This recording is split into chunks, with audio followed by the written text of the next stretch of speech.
भगवान कृष्ण जाते थे हस्तिनापुर पांडवों का दर्शन करने के लिए, उसी प्रकार वैकुंठ के द्वारका में भी भगवान श्री कृष्ण जाते हैं पांडवों का दर्शन करने के लिए। यहाँ मर्त्य द्वारका से हस्तिनापुर बहुत दूर है, भगवान को समय लगता था। वैकुंठ में जो हस्तिनापुर है द्वारका के पास है, तो वहाँ स्थान और काल की सीमा नहीं है वैकुंठ में। इसलिए भगवान जब जाते हैं हस्तिनापुर वहाँ वैकुंठ में, तो वो स्थान उनके पास चला आता है, भगवान को इतना दूर जाने की आवश्यकता नहीं होती। और वही बात वृंदावन में भी है। कभी कभी हम लोग जाते हैं भगवान के लीला स्थान वृंदावन में दर्शन करने के लिए, तो हम देखते हैं कभी कभी भक्त लोग प्रश्न भी करते हैं कि भगवान कृष्ण नंदगांव में रहते थे और प्रतिदिन कैसे आते थे वृंदावन में गोचारण करने के लिए। ये 40-50 किलोमीटर दूरी नंदगांव से वृंदावन, तो भगवान को ये चलकर आना नहीं पड़ता था, स्थान पहुंच जाता था उनके पास, क्योंकि ये चिंतामणि धाम है। ये बताया गया है कि ये कमल के समान है ये जो ब्रजभूमि। और हम देखते हैं कि कमल जैसे सूर्य उदित होने पर कमल विकसित होता है, प्रस्फुटित होता है, और जब सूर्य अस्त हो जाता है कमल बंद हो जाता है। तो ये ब्रजभूमि कमल के समान है, ये विकसित होकर रहता है, किंतु जब भगवान कृष्ण के स्थान पर जाना चाहते हैं ये बंद हो जाता है, पास में आ जाता है वो स्थान। तो भगवान की इच्छा के अनुसार वो स्थान पहुंच जाता है, भगवान को चलने की आवश्यकता नहीं होती। जिनकी इच्छा से ये सृष्टि संभव होती है, तो उनकी इच्छा मात्र से स्थान निकट आना ये बड़ी बात नहीं है। तो नारद मुनि कहते हैं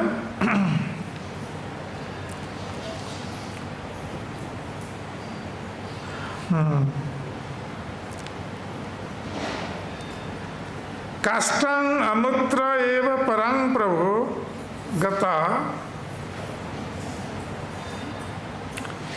स्फुटा विभूति विविधा कृपालुता सुरूपता अशेष महत्व माधुरी विलास लक्ष्मी अपि भक्त वश्यता। तो भगवान श्री कृष्ण ने इस ब्रजभूमि में अपने अपने ऐश्वर्य और माधुर्य की चरम सीमा को प्राप्त है।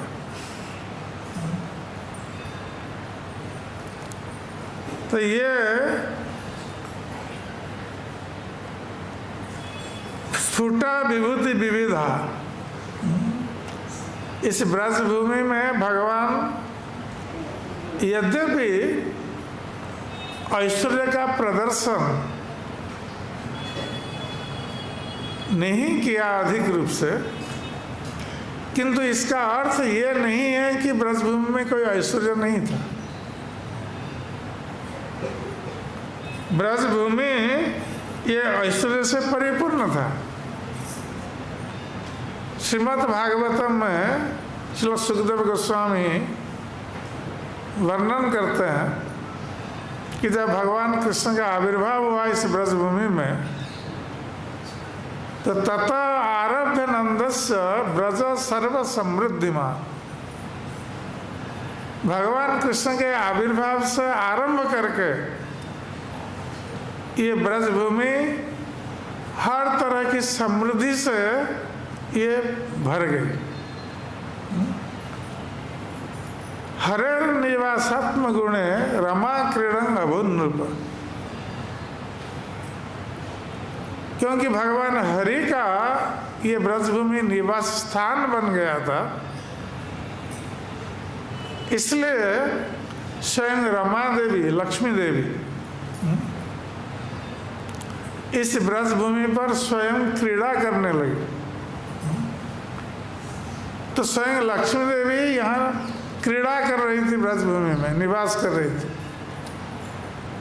क्योंकि वैकुंठ में लक्ष्मी देवी का बहुत सारा काम रहता है।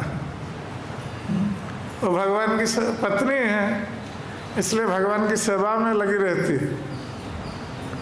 और यहाँ ब्रजभूमि में लक्ष्मी देवी का कोई काम नहीं है क्योंकि यहाँ मूल लक्ष्मी श्रीमती राधा रानी विराजमान है, इसलिए वैकुंठ की लक्ष्मी का कोई काम नहीं है। और हम लोग जाते हैं बेलवन में, लक्ष्मी देवी को दर्शन करते हैं। लक्ष्मी देवी वहाँ तपस्या करती है भगवान की लीला में अंशग्रहण करने के लिए, किंतु उनको लीला में प्रवेश का अधिकार प्राप्त नहीं होता। तो लक्ष्मी देवी यहाँ भ्रमण करती रहती है ब्रजभूमि में, इसलिए यहाँ ऐश्वर्य की कोई कमी नहीं है ब्रजभूमि में। जब हम सुनते हैं कि ब्रजभूमि में कौन निवास करते थे उस समय, सब गोपगण जो गौ चराते थे।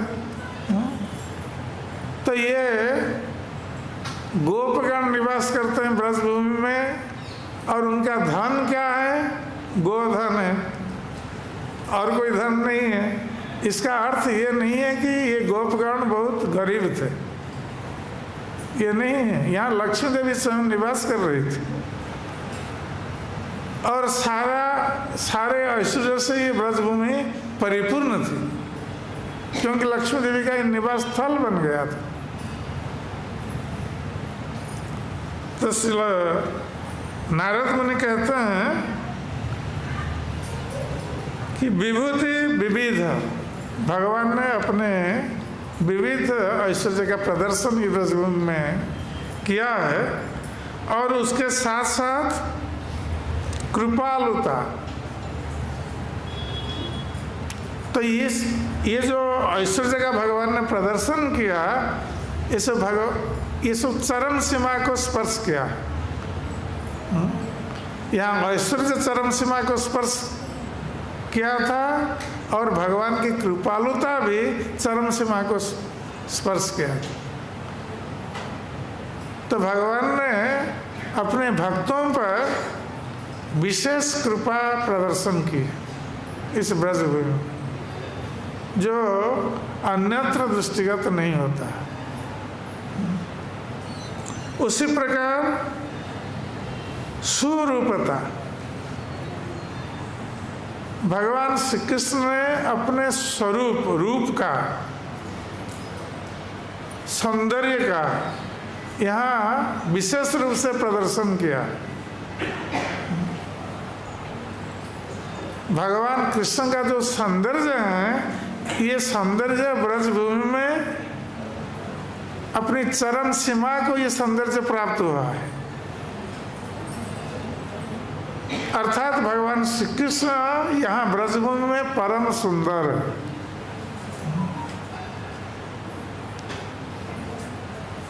क्योंकि यहाँ भगवान गोप वेश में रहते हैं, और गोप वेश में भगवान श्री कृष्ण परम सुंदर लगते हैं। ये भगवान श्री कृष्ण का माधुर्यमय स्वरूप है। और यही कारण है कि जब ब्रजवासी लोग गए थे कुरुक्षेत्र में भगवान कृष्ण का दर्शन करने के लिए, और वहाँ पर उन लोगों ने कृष्ण का दर्शन किया। और कृष्ण वहाँ पर किस वेश में थे? राजवेश में। सोने के मुकुट पहने हुए थे, सोने के कुंडल, और हाथी घोड़ा सेना अस्त्र शस्त्र ये सब उनके साथ, पार्षद वर्ग, और भगवान राजवेश में थे। तो ये उन्होंने कामना की कि कृष्ण को हम वृंदावन ले चलते, और वृंदावन में, वृंदावन वेश में, गोप वेश में भगवान कृष्ण बहुत सुंदर लगते हैं। इसलिए गोपियों का मन कृष्ण को वृंदावन लाने का कह रहा था, कैसे वृंदावन ले जाए।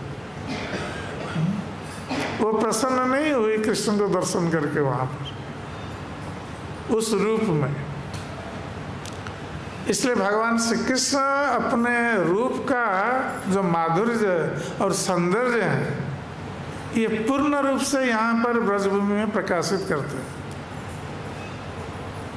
और यही कारण है कि जो कोई भी भगवान कृष्ण का दर्शन करता है उस वेश में, उस रूप में, हर कोई उनके प्रति आकृष्ट हो जाता है। केवल गोपियां आकृष्ट हुई थी ये नहीं है, सारे ब्रजवासी, यहाँ तक कि पशु पक्षी आदि ब्रज के, ये सारे पशु पक्षी भी आकृष्ट हो गए थे भगवान कृष्ण के रूप के प्रति।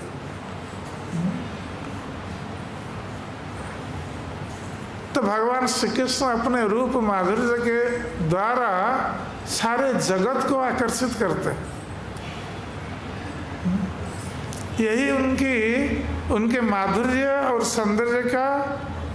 सौंदर्य की चरम सीमा यहाँ प्रदर्शित उन्होंने की। सुरूपता, अशेष महत्व, माधुरी। और भगवान श्री कृष्ण ने अपने माधुर्य का भी प्रकाशन किया है इस ब्रजभूमि में, सौंदर्य और माधुर्य दोनों।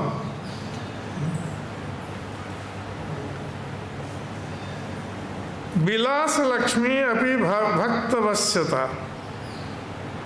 और विलास लक्ष्मी अर्थात जो लीलाएं भगवान ने की है,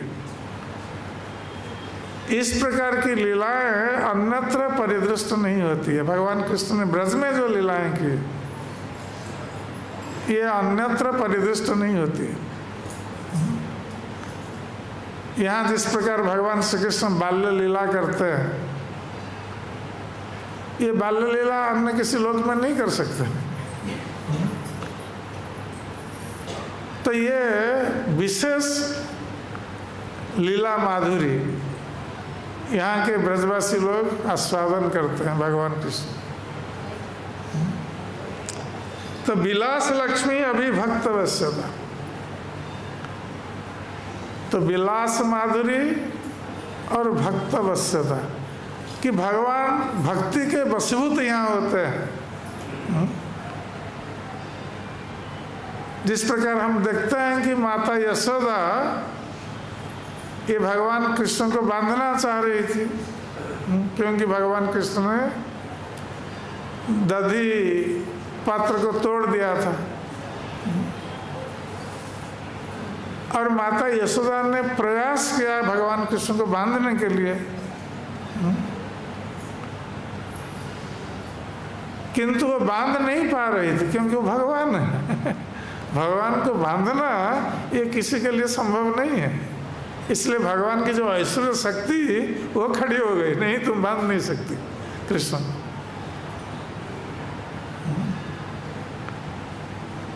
किंतु माता यशोदा ने ये ठान लिया कि ये सुबह से बांधने का काम शुरू हुआ था।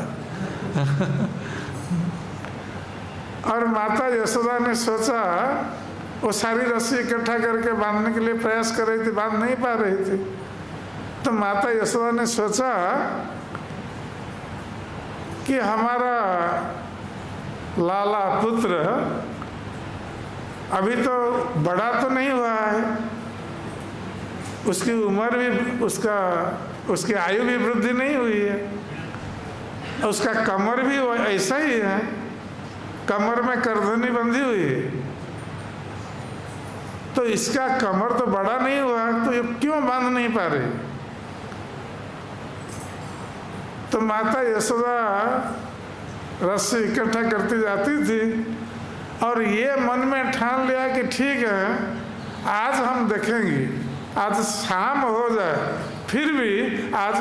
तो भगवान कृष्ण ने जब माता की ओर देखा तो उनको दया आ गई कि माता कितना परेशान है मुझे बांधने के लिए।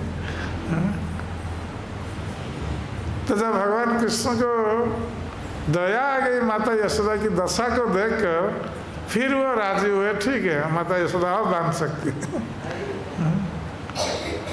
तब जाकर माता यशोदा ने बांधा। तो ये भक्त वश्यता, ये माता यशोदा की भक्ति से भगवान कृष्ण बंधने के लिए यही विलास भूआस महाविभूते। तो नंद महाराज का ये जो ब्रज भूमि है, अपने गुण और विलास विभूति ऐश्वर्य में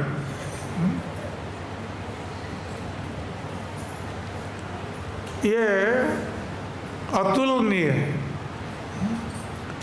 नंद महाराज का ये ब्रज अपने गुणों में और ऐश्वर्य में अतुलनीय है। इसकी तुलना और किसी धाम के साथ नहीं की जा सकती। यस्य कटाक्षेण जगत विभूति वैकुंठनाथस्य गृहेश्वरी। तो यहाँ पर स्वयं वैकुंठनाथ की गृहेश्वरी लक्ष्मी देवी, यहाँ पर जिस लक्ष्मी देवी की कृपा कटाक्ष मात्र से जगत में ऐश्वर्य परिव्याप्त होता है, केवल कृपा कटाक्ष मात्र से लक्ष्मी देवी किसी पर कृपा कर देती है तो वो धन धान्य से उसका घर भर जाता है, उसका ऐश्वर्य वृद्धि प्राप्त हो जाता है। और वही लक्ष्मी देवी यहाँ ब्रजभूमि में नंद महाराज के ब्रज में स्वयं विलास कर रही है।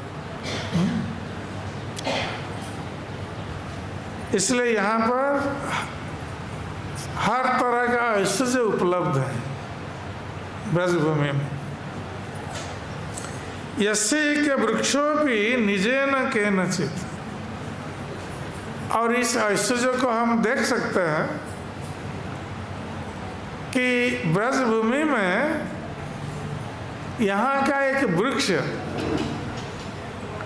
जिसको कल्प वृक्ष कहा गया है,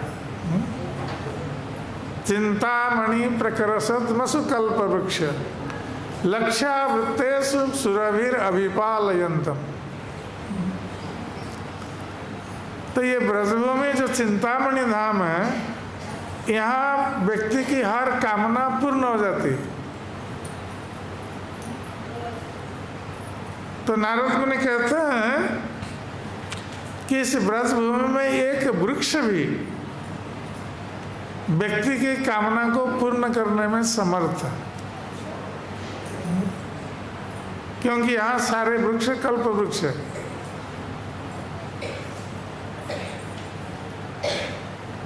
द्रव्येण कामन तनुते अर्थिना अखिलाम।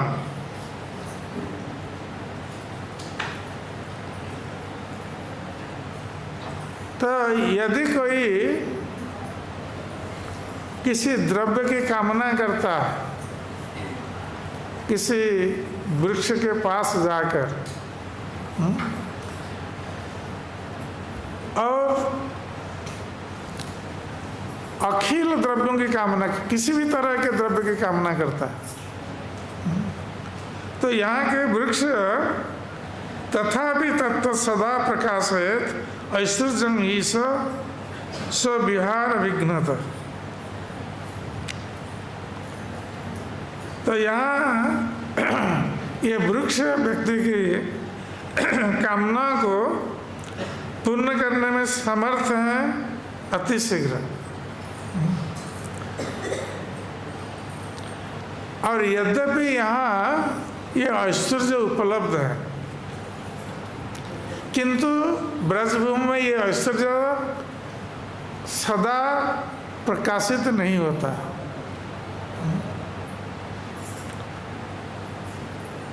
तथापि न तत् सदा प्रकाशयत ऐश्वर्यं ईशा स्वविहार विघ्नत।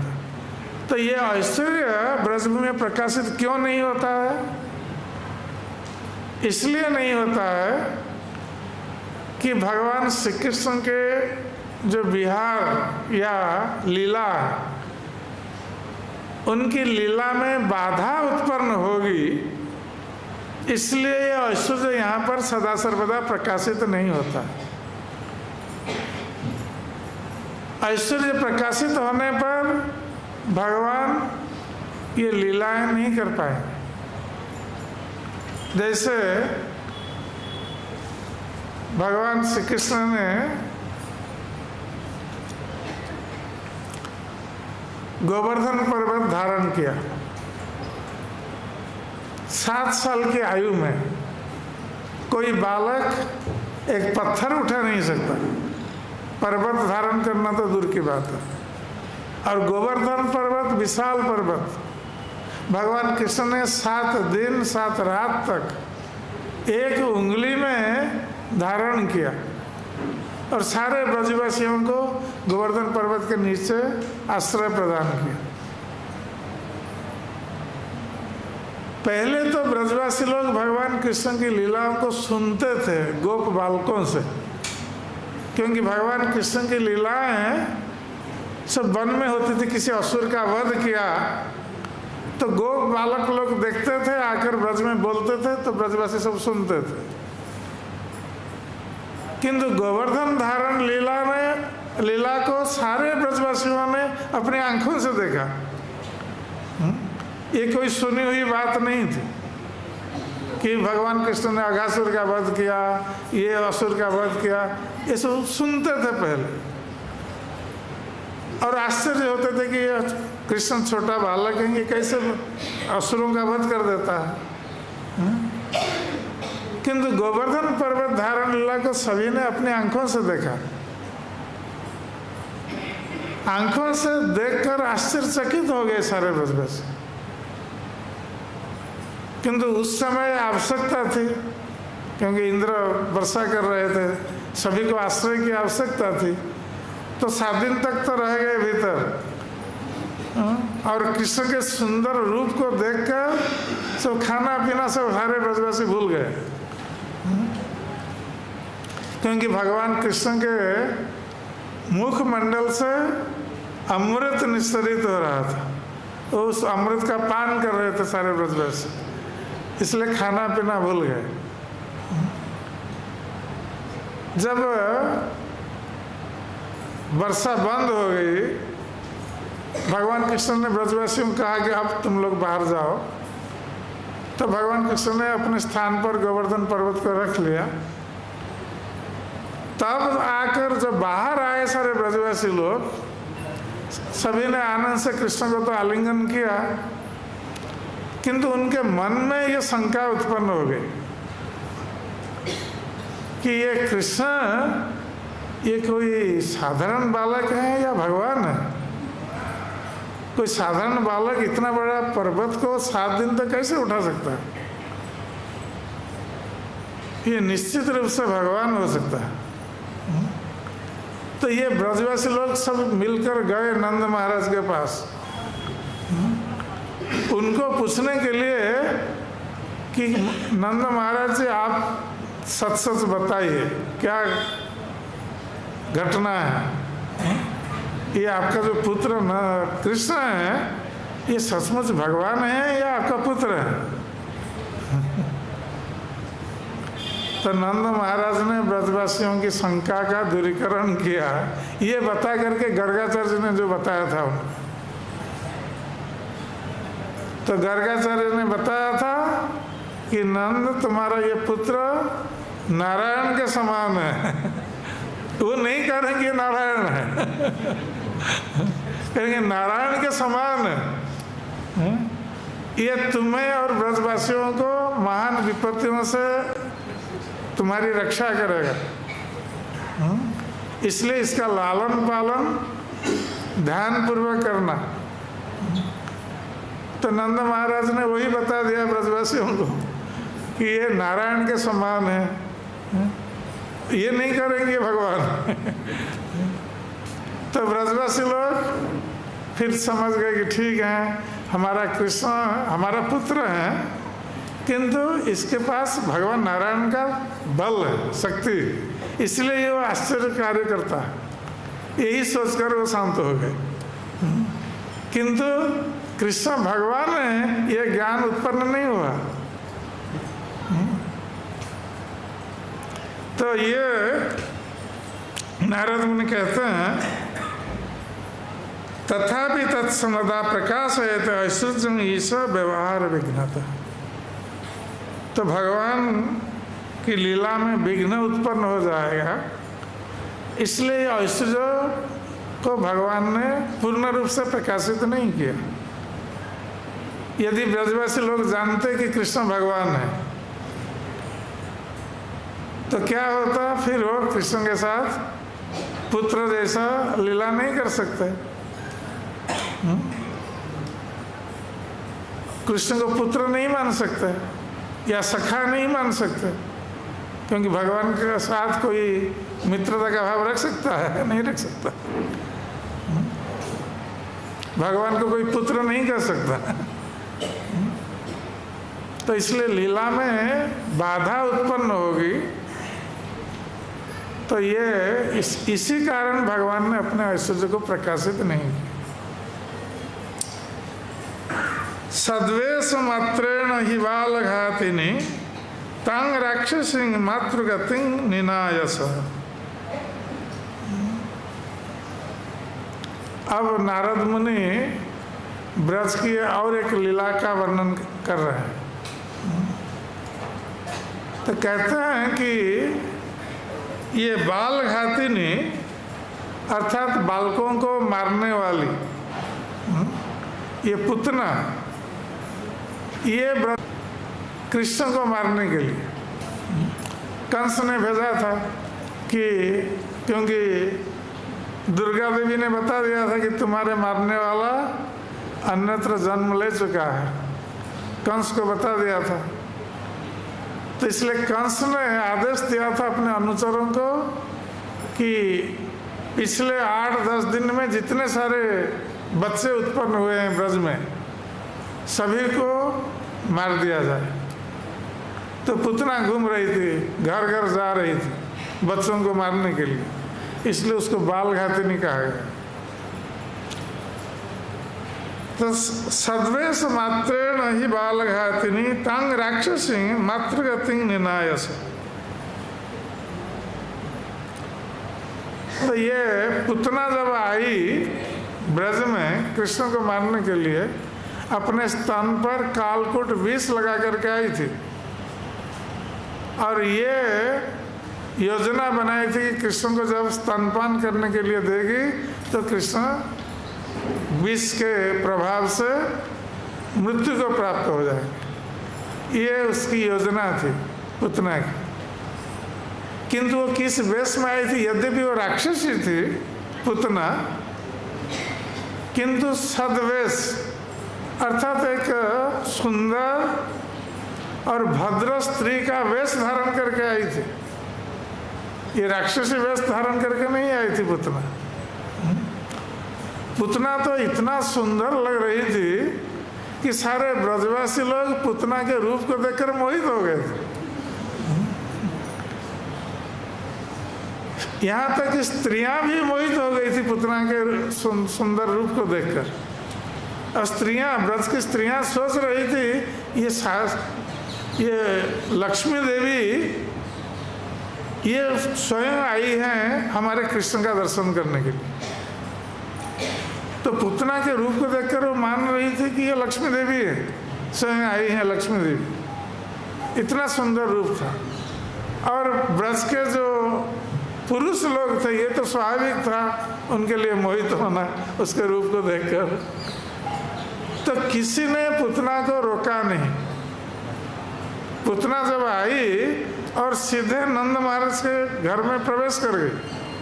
नंद महाराज ने कितने सारे द्वारपालों को नियुक्त किया था, क्योंकि नंद महाराज उस समय नहीं थे ब्रज में, वो मथुरा गए थे कंस को टैक्स देने के लिए। तो उन्होंने द्वारपालों को नियुक्त किया था अपने घर की सुरक्षा के लिए, किंतु किसी ने बाधा नहीं दिया पुतना को। पुतना अनायास नंद महाराज के घर में प्रवेश करके जहाँ भगवान कृष्ण सोए हुए थे उस कमरे तक पहुँच गई। और वहाँ पर ये नहीं है कि कृष्ण अकेले सोए हुए थे, वहाँ पर स्वयं यशोदा माता और रोहिणी देवी भी उपस्थित थे। माता रोहिणी और यशोदा दोनों उपस्थित थे और उन लोगों ने भी संदेह नहीं किया पुतना के रूप को देखकर, क्योंकि कोई सुंदर रूप धारण करके कोई भद्र स्त्री की तरह दिख रही है तो उस पर कोई संदेह नहीं करेगा। साधारण रूप से लोग सोचेंगे कि कोई भद्र महिला है, भद्र घर की स्त्री है। तो यशोदा और रोहिणी ने भी संदेह नहीं किया और पुतना ने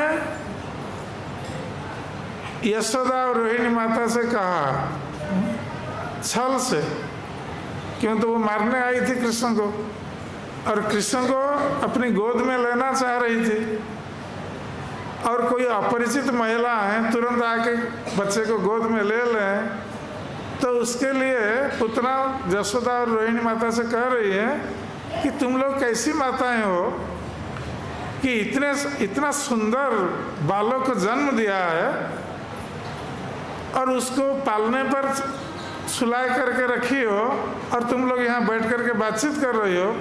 मैं यदि इस बालक की माता होती तो मैं हर समय अपनी गोद में लिए रहती इस बालक।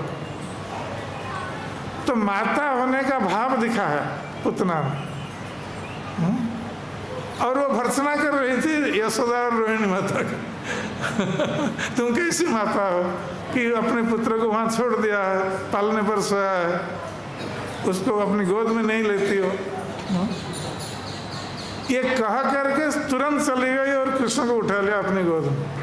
तो कौन रोकेगा पुतना को उस समय, ये कहा करके जब जा रही है इसलिए माता रोहिणी और यशोदा ने उनको रोका नहीं पुतना को। तो यहाँ नारद मुनि कह रहे हैं कि सद्वेश मात्र नहीं बाल घातिनी तांग राक्षसी मातृगति निनायस। तो ये बाल घातिनी पुतना जो बच्चों को मार रही थी, ये कृष्ण को मारने के लिए आई थी, किंतु सद्वेश धारण करके आई थी, एक भद्र महिला का रूप धारण करके आई थी। तो ये भद्र महिला का रूप धारण करके आई थी, किंतु उद्देश्य था कृष्ण को मारना। किंतु भगवान कृष्ण ने उसके कार्य को नहीं लिया कि वो क्या कार्य करने आई है, उसको नहीं देखा, उसके भाव को देखा कि किस भाव लेकर आई पुतना, कि वो मातृभाव दिखा रही थी और कृष्ण को गोद में लिए हुए थी। इसलिए भगवान कृष्ण ने यद्यपि उसको मारा, स्तनपान करके उसको प्राण को शोष लिया, किंतु उसको सद्गति प्रदान की पुतना को। जबकि पुतना शत्रु बनकर आई थी कृष्ण की, किंतु भगवान ने उसको सद्गति प्रदान की। सद्गति क्या है? मातृगति प्रदान की। पुतना को मार करके भगवान कृष्ण ने उसको अपने धाम में माता का रूप दे दिया। माता का रूप अर्थात यशोदा माता नहीं, धात्री का रूप। धात्री भी एक माता है, सप्त माताओं में धात्री एक माता है। तो धात्री का रूप दे दिया। तो पुतना मारने के लिए आई राक्षसी, किंतु भगवान इतने महान हैं कि अपने शत्रु को भी उन्होंने मातृगति, धात्री की गति प्रदान की। ये भगवान कृष्ण की महानता। तो नारद मुनि कहते हैं तद बांधवान मुक्ति अघासुरादिकान साधु द्रोह तादृश लीलया अनयत। तो भगवान कृष्ण ने इस ब्रज भूमि में इस प्रकार की लीलाएं की कि जो कोई मारने आता था भगवान कृष्ण को, उसको सदगति प्रदान कर देते थे। इतने उदार स्वभाव वाले थे कृष्ण ब्रजभूमि में। केवल पुतना नहीं, उसके भ्रातागण भी आए, बकासुर और अघासुर आदि, उनका भी वध भगवान कृष्ण ने किया और उनको भी मुक्ति प्रदान कर दी। तो इस प्रकार यद्यपि ये भक्तों के प्रति द्रोह आचरण करने आए थे, ये राक्षस स्वभाव वाले, किंतु फिर भी भगवान कृष्ण इतने महान हैं कि उन्होंने अपनी लीला में लीला करने के लिए उन्होंने उन लोगों को उत्तम गति प्रदान की, अपने धाम में उत्तम गति प्रदान की। तो यही भगवान कृष्ण की महानता। इस ब्रजभूमि में भगवान श्री कृष्ण इस प्रकार की लीला करते हैं कि यहाँ भगवान कृष्ण का शत्रु भी उत्तम गति को प्राप्त हो जाता है। तो ऐसी लीला भगवान कृष्ण ने अन्यत्र नहीं की।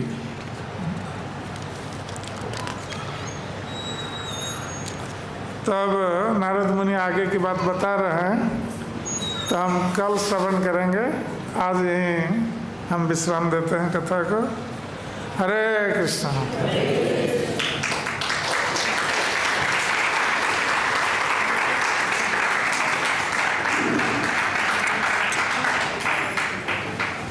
तो हम लोग 5 मिनट भगवान का नाम संकीर्तन करेंगे। आप लोग सब हाथ ताली देकर उच्च स्वर में इस नाम संकीर्तन में अंशग्रहण कीजिए।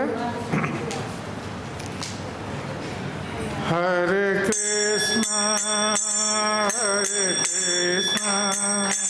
कृष्णा कृष्णा हरे हरे, हरे Ram Ram Ram Hare Hare.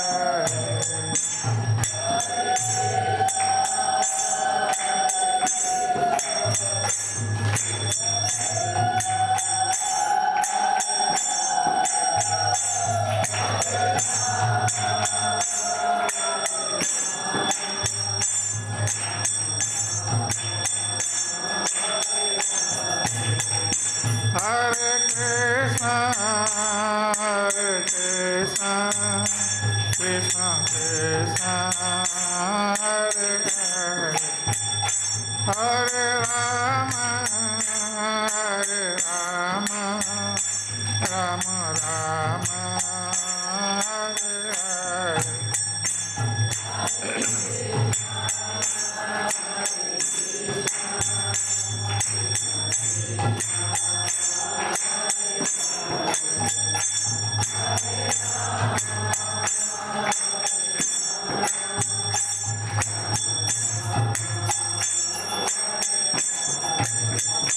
Hare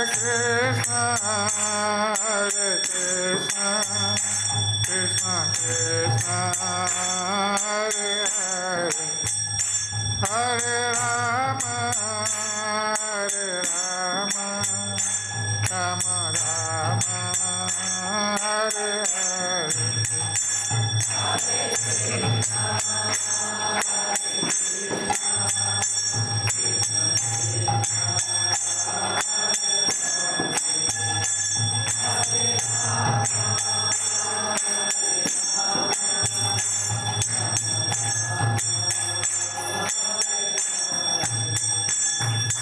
Hare Krishna, Krishna Krishna, Hare Hare, Hare Ram, Ram Ram, Hare Hare.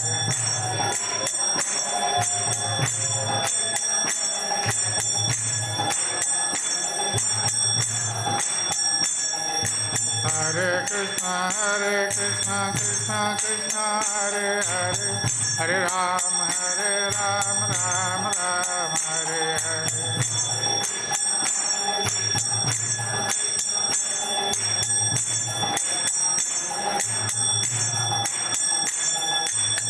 Krishna Krishna Krishna Hare Hare, हरे राम राम राम हरे हरे।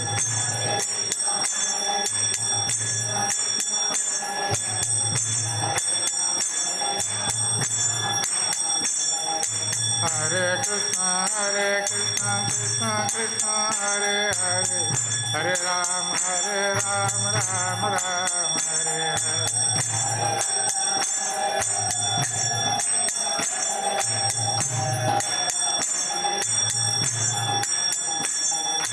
हरे कृष्णा कृष्णा कृष्णा हरे हरे, हरे राम राम हरे हरे।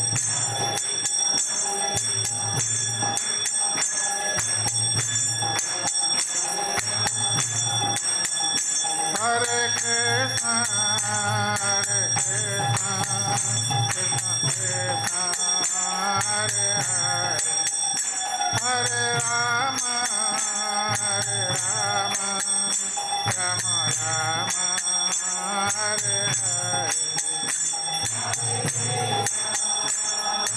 हरे राम राम राम हरे हरे।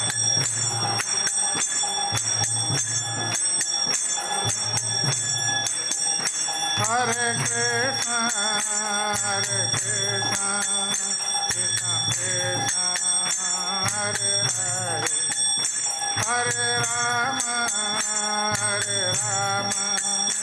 राम राम हरे हरे।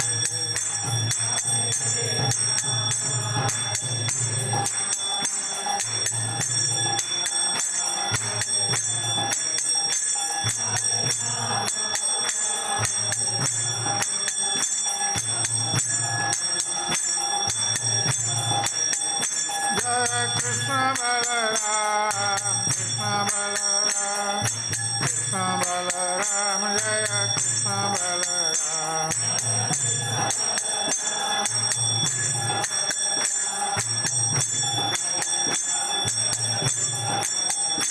जय राधा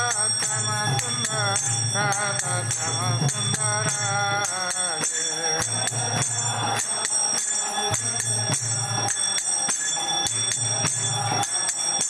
जय गौरानिताय जय गौरानिताय।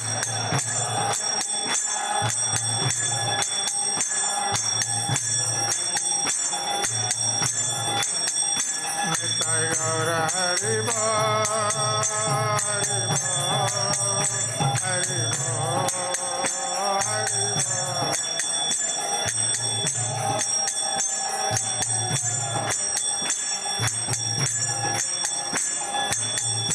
निताय गौर हरि बोल हरि बोल हरि बोल हरि बोल।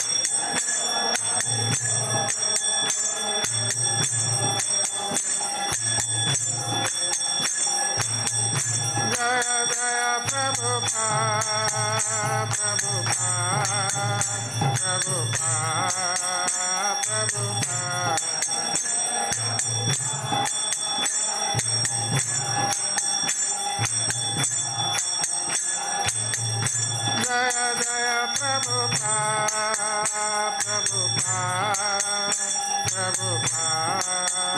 प्रभुपाद।